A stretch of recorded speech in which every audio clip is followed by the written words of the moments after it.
আপনি দেখছেন টিভি9 বাংলায়। টিভি9 নেটওয়ার্ক পোস্ট চ্যাটার পিপলস ইনসাইটের জনমত সমীক্ষা। এবার 42টা আসনের দিকে আমাদের নজর দিচ্ছি। আজকে বলবো একসঙ্গে এই বিগ বলে 42টা আসনের জনমত সমীক্ষার পূর্বাভাস আপনাদের সামনে আমরা আনবো। দেখছেন আপনিও 42টা আসন একসঙ্গে। যদি আমরা উত্তর আর দক্ষিণ দুটো ভাগ করি বাংলাকে, তাহলে উত্তরবঙ্গের 8টা আসন কোচবিহার থেকে শুরু হচ্ছে। কোচবিহার বিজেপির, আলিপুরদুয়ার বিজেপির, জলপাইগুড়ি বিজেপির, দার্জিলিং বিজেপির, রায়গঞ্জে এসে তৃণমূল কংগ্রেস উত্তরবঙ্গে দাগ ফোটাচ্ছে।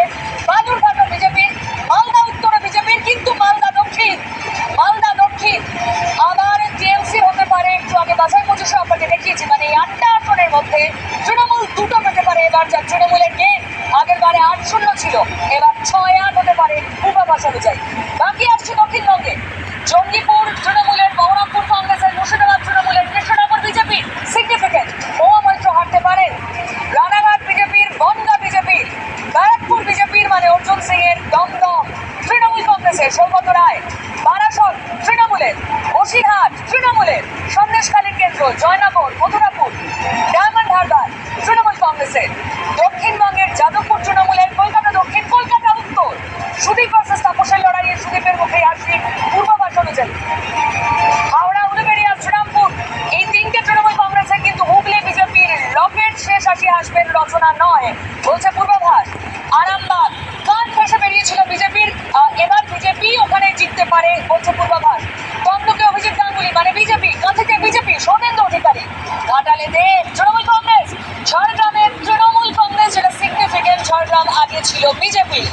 মেদিনীপুর বিজেপির মানে অগ্নিমিত্রা পাল চুন হারতে পারেন পূর্বাভাস বলছে। পুরুলিয়াও বিজেপি, বাঁকুড়া, বিষ্ণুপুর দক্ষিণবঙ্গের এই দুটো আসন যা নাকি অন্তর্দ্বন্দ্বে জীর্ণ বিজেপি, কিন্তু সেখানে আবার বিজেপি আসতে পারে। বর্ধমান পূর্বতে বিজেপি আসতে পারে, বর্ধমান দুর্গাপুরে দিলীপ ঘোষ জিততে পারেন।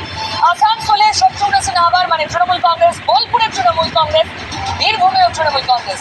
42টা আসনের হাল হকিকত পূর্বাভাস আপনাদের সামনে আমরা রাখলাম। এবার আসলে এক নজরে দেখি এই 42টা আসনে যে যতগুলি আসনে পাক, ভোটিং পার্সেন্টেজ শতাংশের বিচারে কে কত পাচ্ছেন দেখাবো আপনাদের। তৃণমূল কংগ্রেস আগের বার 2019-এ প্রায় 43% ভোট পেয়েছিল, এবার কিন্তু সেটা 40.41, 40.5 কম।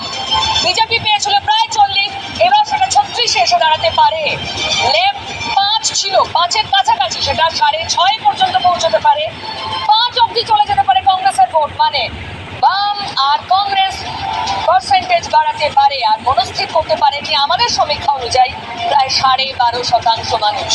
এরা যদি মনস্থির করেন এবং কোনো একটা পক্ষে যান, রেজাল্ট এদিক ওদিক হতেই পারে আপনাদের। এবার দেখাবো, ওই যে বললাম দুটো ভাগে ভাগ করবো উত্তর আর দক্ষিণ। আসুন দেখি উত্তরের 8টার মধ্যে তৃণমূল কত পেতে পারে আর বিজেপি। 6-2 আগে ছিল, 8-0, 8টাই ছিল বিজেপির। এবারে তৃণমূল উত্তরে গেইন করতে পারে রায়গঞ্জ আর মালদা দক্ষিণ পূর্বাভাস অনুযায়ী। দক্ষিণবঙ্গের আসন 34টা, সেখানে তৃণমূল কত পেতে পারে আর বিজেপি কত। তৃণমূল 19টা, 34টার মধ্যে বিজেপি 14টা, 34টার মধ্যে, অর্থাৎ দক্ষিণবঙ্গে কিন্তু বিজেপি ভালো করবে এবার। উত্তরে দুটো হারালেও দক্ষিণে বিজেপি ভালো করবে পূর্বাভাস তাই বলছে। চলুন এই মুহূর্তে ডক্টর শান্তনু সেন আমার সঙ্গে রয়েছেন, তৃণমূল কংগ্রেস নেতা। ডক্টর সেন, দক্ষিণবঙ্গে বিজেপির ভালো কিভাবে দেখছেন, পূর্বাভাসটা বলছে।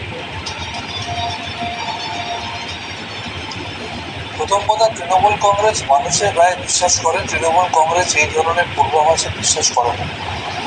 তার কারণ একটা লোকসভা কেন্দ্রে 14 লক্ষ, 15 লক্ষ, 16 লক্ষ, 18 লক্ষ